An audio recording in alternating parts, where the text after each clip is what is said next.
赵王朱高燧是朱棣的第三子，和他的二哥朱高煦一样，两人都看不起大哥朱高炽，因此这对兄弟关系不错，经常在一起密谋陷害大哥朱高炽。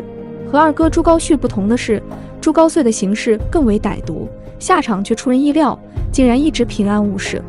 与被侄子活活烤死的朱高煦相比，简直好运到了极点。朱高燧究竟做了哪些死？每次做死后又是如何活下来的呢？和每个有野心的皇子一样，朱高燧虽然是朱棣的第三子，却也想登上皇位过一把权力的瘾头。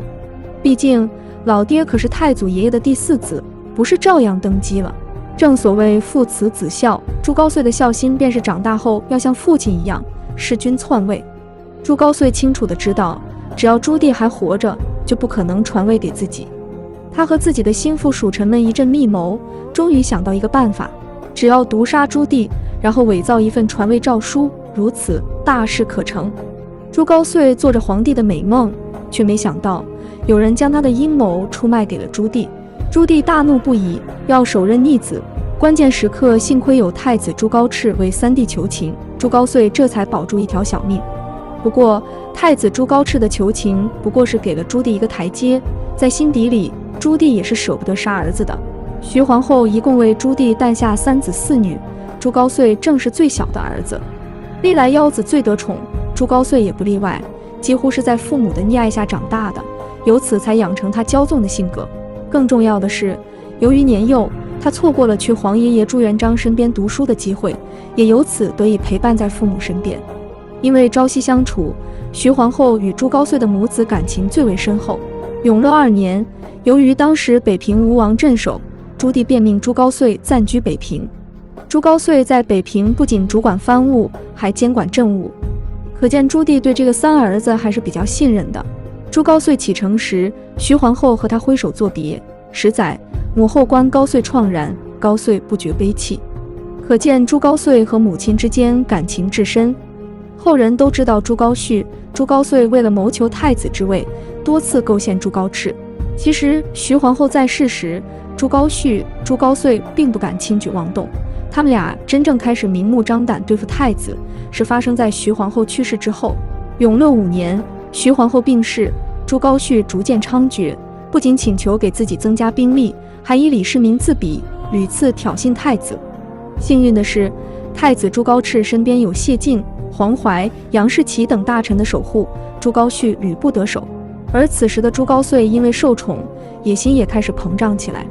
朱高煦为了将朱高炽扳倒，便有意和三弟朱高燧联手。明史《朱高燧传》记载，朱高燧恃宠而骄，多有不法之举，且与汉王朱高煦一起谋划夺嫡，经常诬陷太子。朱高燧和朱高煦都明白，即使扳倒了朱高炽，他们俩还是竞争对手。但是若不扳倒朱高炽，他俩都没有机会。所以在对付朱高炽上，二人的利益是一致的。在朱高煦和朱高燧的联合下，太子身边的官员一个个被下狱。东宫风声鹤唳，朱高炽整日如履薄冰。永乐7年，朱高燧诬陷太子的阴谋暴露，朱棣大怒，杀了朱高燧的心腹赵王府长史固胜，同时褫夺了朱高燧的官服。若不是朱高炽心胸宽广，为三弟说好话，朱高燧才得以全身而退。经此一劫，朱高燧老实了10余年。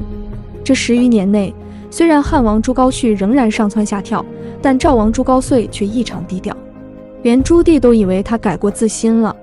实际上，朱高燧只是吃了大亏，不敢轻举妄动而已。在他的心目中，只要还是皇子，就有机会继承皇位。直到永乐21年，朱棣生了一场大病，朱高燧意识到这是最后的机会，于是便有了影片开头朱高燧意图毒杀朱棣的一幕。为了完成计划，朱高燧找了4个帮手，分别是指挥使孟贤、钦天监王摄、宦官杨庆和杨庆的干儿子。按照朱高燧的如意算盘，他们要先伪造一份传位诏书，诏书中明确废除太子朱高炽，立赵王朱高燧为太子，然后毒死朱棣。在朱高炽和朱高煦没有反应过来时，让内侍拿出诏书，宣告由赵王朱高燧继位。朱高燧明白这个计划是孤注一掷，成则称帝，败则丧命。在朱高燧找的4个帮手中，指挥使孟贤是头号干将，孟贤麾下有一个谋士叫高以正，朱高燧的谋划就有高以正的参与。不巧的是，高以正有一个亲家名叫王瑜，此人在北平军中担任总旗。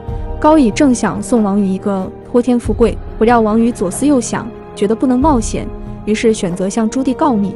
朱棣当时正在病中，但听闻朱高燧打算毒死自己，当即垂死病中惊坐起，并当场好了大半。他立即派人逮捕孟贤，果然在孟贤家中发现了伪造的诏书。朱棣怒不可遏，杀逆子的心都有。他把诏书扔给朱高燧，问他这是你干的好事。朱高燧吓得话都不会说了。关键时刻还是太子朱高炽人善。朱高炽说，这肯定是那些下人瞒着三弟干的，三弟必不知情。朱高炽的话给了朱棣一个缓冲，朱棣最终只是将朱高燧看管起来，朱高燧从此战战兢兢。而参与此事的孟贤、高以正等人悉数被杀，告密的王瑜则被升为千户。第2年，朱棣在北伐的归途中病逝。朱高煦、朱高燧在军中皆有心腹，若被他们提前知道朱棣驾崩的消息，恐有一场动乱。张辅、杨荣等重臣为了大局着想，一方面隐瞒了消息，另一方面派人紧急通知朱高炽，这才让大明朝的这场皇权交接顺利完成，明仁宗朱高炽顺利登基。朱高炽的登基本让朱高燧已经放弃了对皇位的幻想，可没想到的是，朱高炽年寿不久，他仅仅在位10个月便驾崩了。而后朱高炽的长子朱瞻基登基，是为明宣宗。侄子的登基让朱高燧的心中又燃起了希望之火，毕竟他爹就是这样夺了侄子的江山。巧合的是，不光朱高燧自己这么想，他的二哥朱高煦也这么想，并且提前付诸行动了。朱高煦发动叛乱之前，曾派人秘密联系朱高燧，希望兄弟联手。朱高燧向来狡猾，没有答应朱高煦，但也没有向朝廷举报。换句话说，他是在观望，等待渔翁得利的时机。历史不会重复2次，朱瞻基吸取朱允炆的教训，御驾亲征，狠狠打灭了朱高煦的气焰。一场轰轰烈烈的叛乱被年轻的明宣宗轻松平定。在朱瞻基班师回朝的路上，户部尚书陈山说，赵王朱高燧和汉王朱高煦早有串联，如今朱高煦已败，不如趁机发兵张德，灭掉朱高燧，如此朝廷就能长治久安了。当时包括杨荣、夏元吉等人都觉得应该趁机灭掉朱高燧。关键时刻，杨士奇却发表了不同意见。他说，太宗皇帝只有3个儿子，陛下也只有2个叔父，如今你二叔发动叛乱，罪无可赦，你三叔并没有反叛，朝廷只要防着他就行了。如果再征讨你三叔，岂不让你祖父伤心？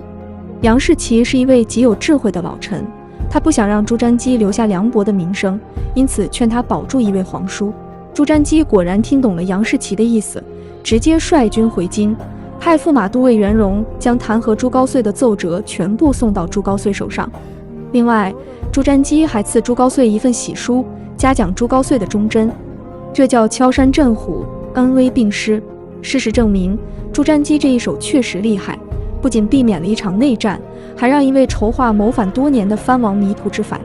当时朱高煦已败，朱高燧寝食难安，听闻朝廷派人前来，十分惶恐。待看到朱瞻基送来的弹劾奏折后，朱高燧几乎晕倒在地。最后袁荣请出了朱瞻基所赐的喜书，朱高燧接过喜书，喜极而泣，说无生矣。无生矣3个字应该是朱高煦发自内心的声音。他没想到，他觊觎皇位这么多年，早已犯了大忌，而今竟然还有生路。朱高燧经过30年的挣扎，终于放下欲念，安心地做一个藩王。从此朱高燧闭门在家，再不问政务。宣德6年，赵王朱高燧病逝，终年50岁。这位曾经参与弑父、害兄、矫诏、篡位的藩王，最终平安落地，善终而亡。